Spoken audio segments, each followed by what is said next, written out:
Hello and happy Christmas to those who celebrate, and welcome to a special edition of Mind Over Matter. I'm Alex Griffiths. Today, Julian and I are going to be presenting our Christmas wishes to the industry. Hello, Julian. Morning, Alex. Um, who's going to go first? Who's going to present their Christmas wish for the industry first? Go on, you're younger than me, so you're more excited about Christmas. So why don't you go? Okay, we did just double check just before recording that we didn't have the same Christmas wish, but we only knew about 2 minutes ago what each other's wishes are. So here's mine. I'm wishing for understanding from the general public that mining for metals not only is the foundation of modern life, but is the solution to mitigate against the effects of climate change. I really think if somebody could grant that wish, then the general public would know that they should be putting all their pension fund money into metals and mining, and they should be investing where they can, and they should be encouraging mining of metals so that it can allow them to have their iPhones and their big screen TVs and also their low carbon electricity and mitigate the effects of global warming. What do you think about that wish, Julian? Well, I'm going to be Scrooge and say that really is wishful thinking. What you're really asking is for the public to change their behaviour, because of course the um, public behaviour is really that there's a sweetie shop. Okay, as it's Christmas, lovely sweets or candy if you're from America. There's a sweetie shop, and you can help yourself to all these wonderful technological innovations, iPhones, EVs, etc. And you don't need to embrace mining.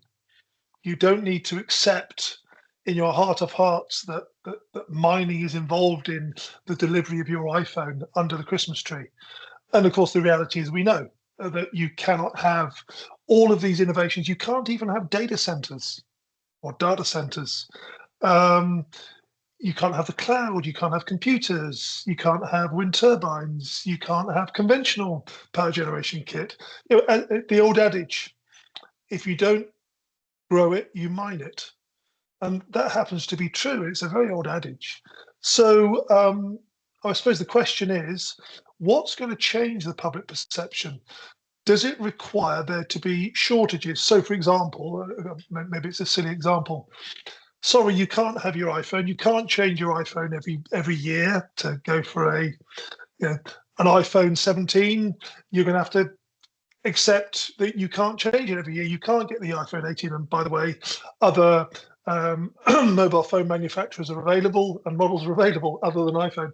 Um, is it going to require critical shortages for the public to go, actually, I now get it? And I don't know how that could happen, Alex. No. Well, maybe we could spell out in Christmas lights that if you want these lights powered renewably, then you need to think about increasing the production of the metals required for the energy transition there. Oh Um, well, okay. If I wanted to be a real Scrooge, what I would do is um, I'd have all the Christmas lights set up on the Christmas tree, and then what would happen is you switch the lights on, and then suddenly they stop. And you say, why have they stopped? Okay, because you haven't got enough energy supply, you haven't got enough transmission, you haven't got enough storage. So if you don't have mining, this happens, and the Christmas lights go out. I mean, it's a real Scrooge scenario, but that's the reality. You know, if we don't allow the development and expansion of mining in the right way, you know, as environmentally friendly and as sustainably as possible, the lights will go out. Um, we will we can't do it all through recycling. There isn't enough material that has been mined in certain commodities that is above ground to be recycled to make it sustaining. Maybe beyond 2050, in some markets that could happen, but it's a ultimately we need primary extraction. Sounds like the start of some lyrics for a new Christmas song sung by Ed Sheeran and Elton John about peace on Earth, saving the planet through mining. Anyway, what's your Christmas wish Well, this year? well, whilst it's not exactly the same as yours, but it's not unrelated. If I was to think, purely selfishly for the mining industry, the mining industry needs fair and equitable electrification of the world. Okay, so why does it need that? Because you've got vast swathes of the global population that don't have electricity. And there are ways that that can be achieved. Historically, it would be, governments, third parties coming in and building massive power stations. And I have to give credit to a good friend of mine, Max Layton at City. So we happened to have a dinner, and he said, look, the solution to all this, the solution to ensuring robust demand in the future is just to electrify everything. I said, what do you mean? He said, well, look, he said, you're not going to get massive grid expansion in many of these countries because they can't afford it. However, at a household level, if a household was to procure a solar panel or two solar panels, relatively cheap these days, even at a household at a relatively low income level, they can afford to buy a couple of solar panels. They may even be able to afford a little battery to back it up. What then happens? That then means they need lighting. They then can buy an air conditioner, a radio, a television, etc., etc. All of these things require mined commodities.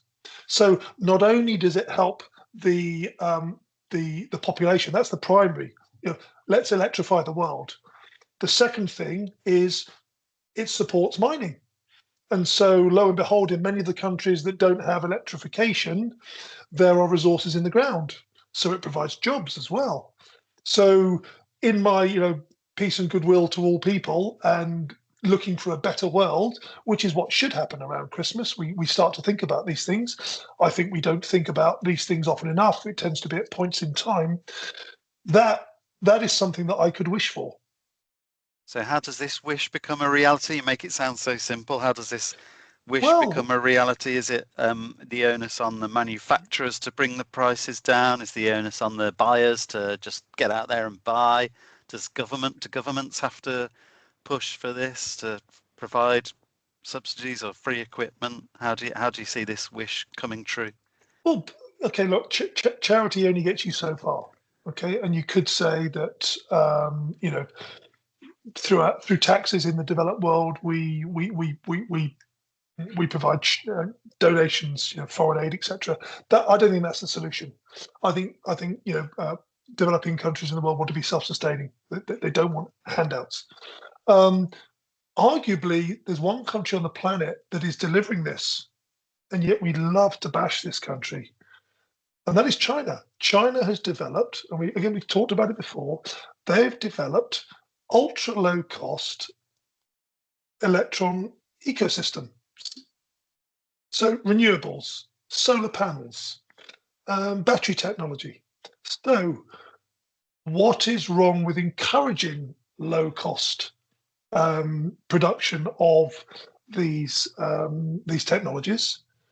And arguably, we're starting to see some of the effects of this. With if you travel to some of the developing nations, you see solar panels on the tin roofs. Okay, you didn't see that 10 years ago, 5 years ago. So it's starting to happen, and you can be cynical and say it's all because China wants to dominate, but actually on the ground, it's making a massive difference. Now, and that's fine. And arguably, you could say, well, okay, we, the West, seem to have a problem with China dominating these ecosystems. But actually, it's good for the developing world, arguably.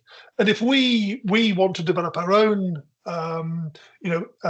electron ecosystems and supply chains, that's fine. It'll cost us more money. Everything's more expensive in the West and in the developed world anyway. So that's a choice we make.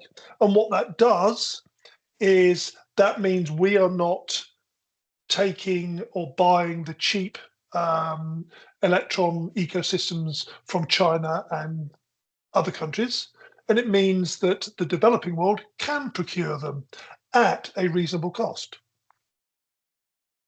Brilliant. That's it then. So the Christmas wish list, electrify the world, and somehow implant into the minds of everybody the importance of metals mining. Not too much to ask for. Let's hope that we can deliver on that next year. Yep. We're going to have a break next week for the festive season, but we'll be back in January. So join us next time for Mind Over Matter.